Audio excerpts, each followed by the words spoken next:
If you're just downloading the Docker install and clicking next, you're about to miss out on the most powerful development setup you can have on Windows in 2025. Many tutorials show you the steps, but they miss the foundation, the right way that avoids errors and unlocks native Linux performance. In this guide, we will build a rock-solid Docker and WSL environment from scratch, so you can go from zero to running your first container in minutes. Let's begin. So, why is this the right way?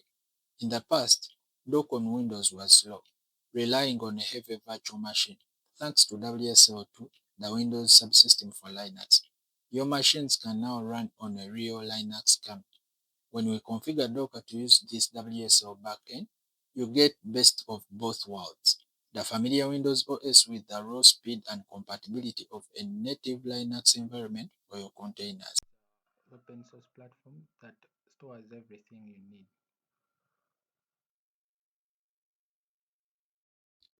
Open your browser, create a fresh new tab and type Docker installation for Windows. So when you click enter, you'll be brought this page where I'll be seeing this very first link from Docker. Click on that to proceed.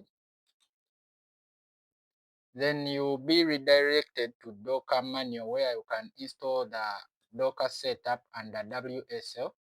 Every instruction will be provided under here. So first of all, we'll select this to install the Docker setup, but you can go on and also use the Microsoft Store. But for our case, we are going to download the setup directly from Docker. So I'll click to start my download. As it is downloading, let us proceed to the instructions of installing the Windows subsystem for Linux. So I'll scroll. So as you're seeing here, the first step is to verify if you have the WSL setup. So I'll click on this and I copy it. So you can press the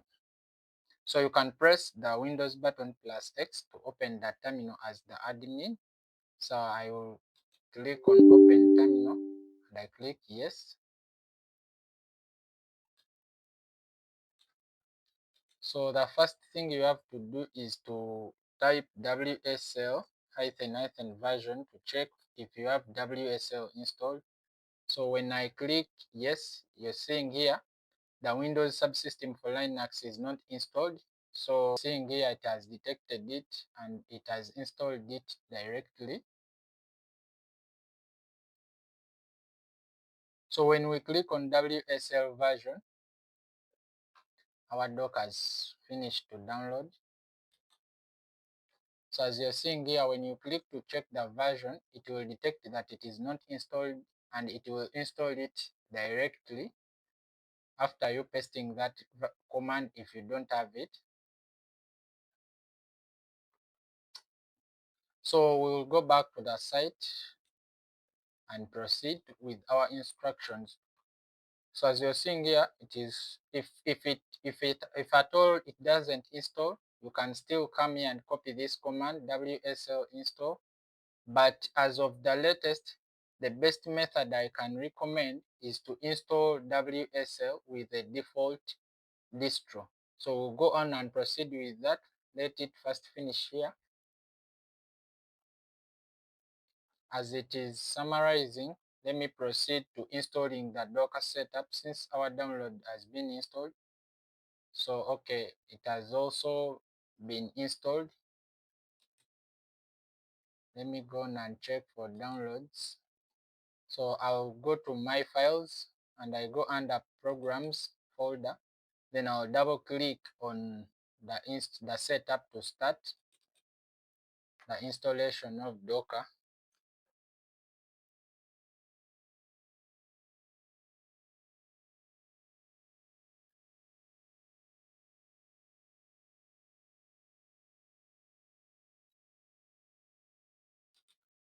So as it is installing, let me come back to WSL and then I'll use the arrow key up to check to paste my previous command.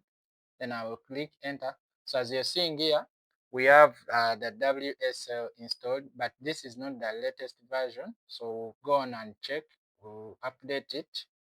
So our Docker setup is also asking for the permission to run. So I'll click yes. So as you're seeing here, it is initializing, and so now it will bring you to this configuration where it will show you these configuration settings. So leave them unchecked.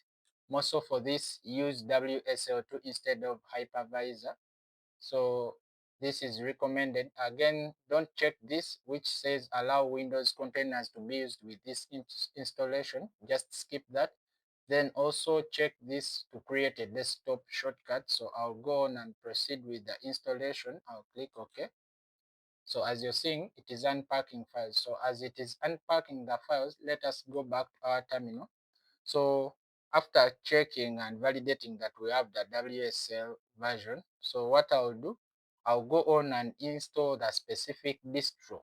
But before that, let us first check if it has installed any distro.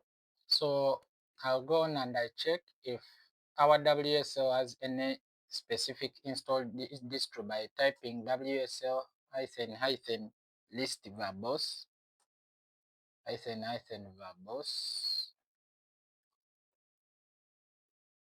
So as of now, you can see that we don't have any specific distro installed. So after typing our command, we can see that we don't have any distro installed. So the reason why I recommend installing WSL with a specific distro, this gives you the latest features with clean start.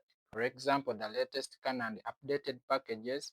It also supports better integration of WSL with the Windows to access WSL list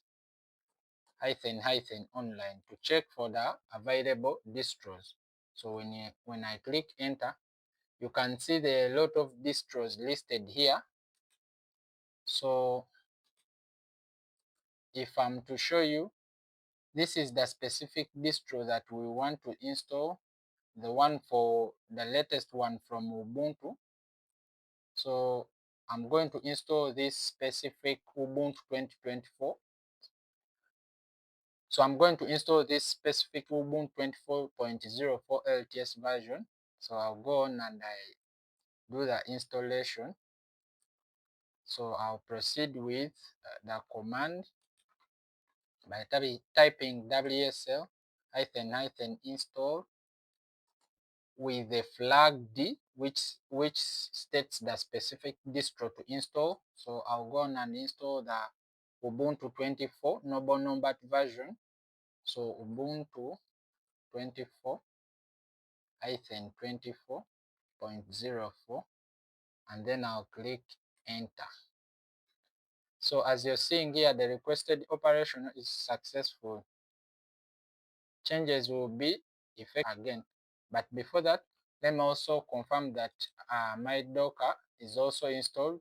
So as you're seeing here, if it is your first install, it will ask you also to restart the system. So I'll go on and restart the system. So after making a reboot, we'll come back and now start our process again. So I'll first double click on the Docker to test it. So as it is proceeding, I'll go back to my web.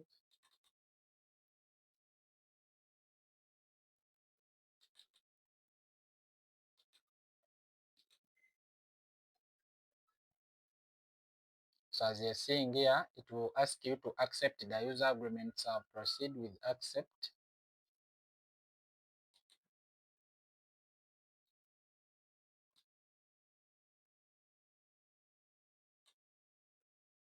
So you can go on and create your account, but for the purpose of this video, I will skip this. Then as you're seeing here, it is starting my Docker engine.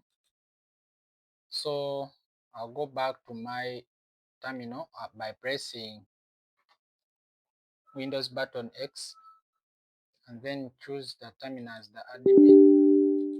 Now proceed.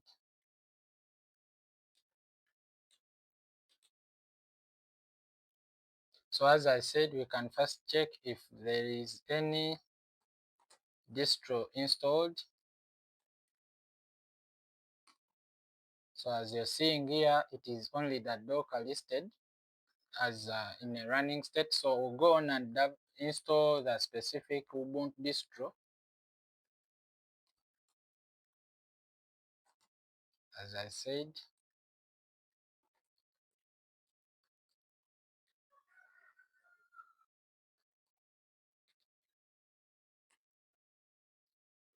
so our distro has started to download. We'll give it some little time.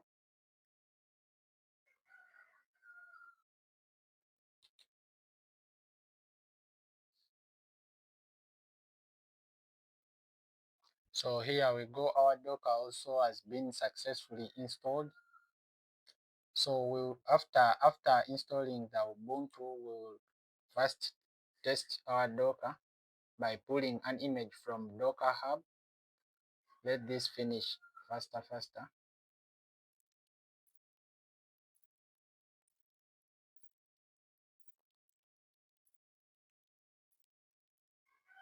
So after the installation is done, it will prompt you to enter your username account. So I'll just type my username account, and then it will also prompt you to enter your password.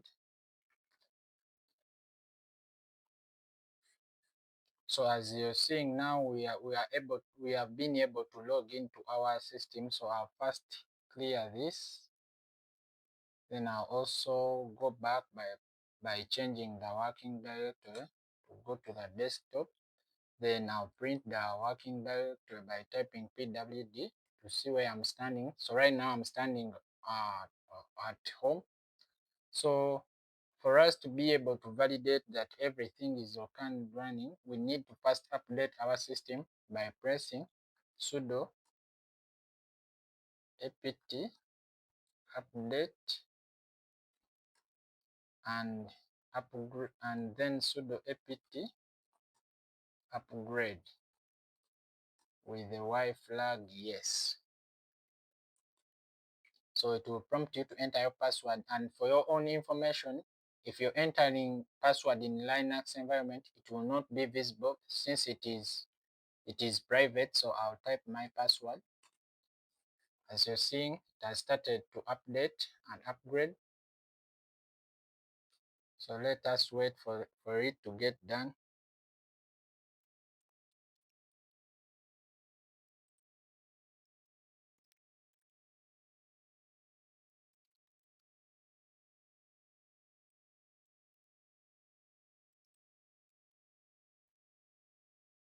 So as you can see, our installation is done. So let us first check our kernel and our system by installing a certain app to check and validate. So I'll go on and press sudo apt. Apt stands for application package tool, which is a tool that is used by Linux to install packages. So I'll go on to install a package app called NeoFetch. I'll click yes to accept.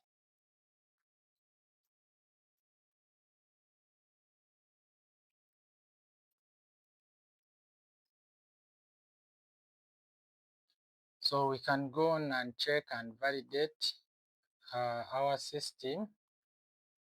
So as you're seeing here, the name that I've set with Ubuntu, then this is the kernel software that we are running on right now. This is our current version, and then this is our computer details. So we'll go on and also first check the Docker version installed by typing Docker. Let me first clear this by typing Docker -- version. So as you're seeing here, it is not it has been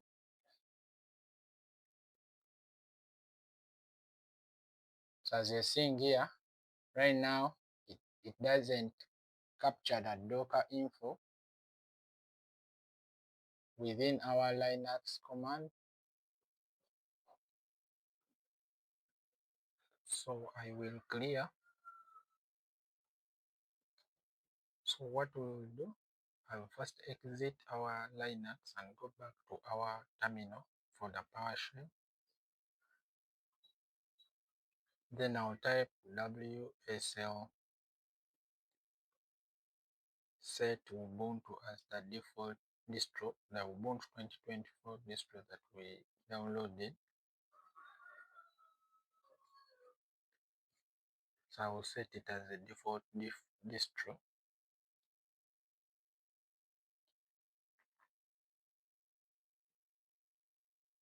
Then as you're seeing here, the operation is completed successfully. So I'll type WSL-D to go back in my Ubuntu terminal.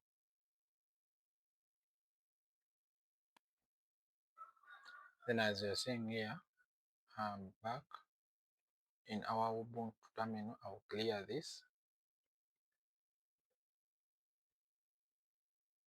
and type cd to change the working directory.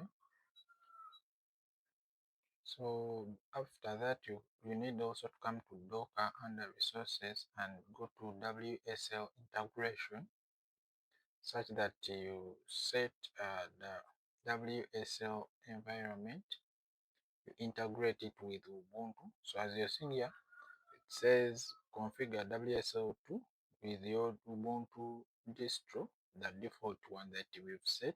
That is already checked. I'll also enable the integration with Ubuntu 24 and I click apply changes.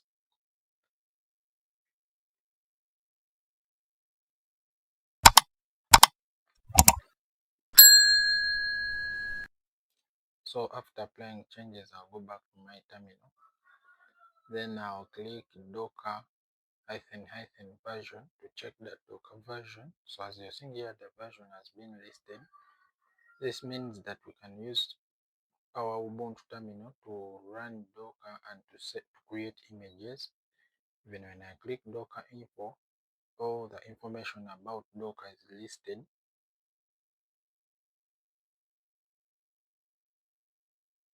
So this means we can use our Ubuntu to create Docker images and to manage Docker.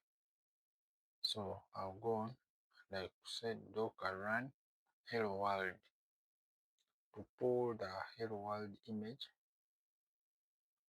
So when I click enter, you see it says unable to find image hello world latest locally. So it will go on and pull from the Docker hub.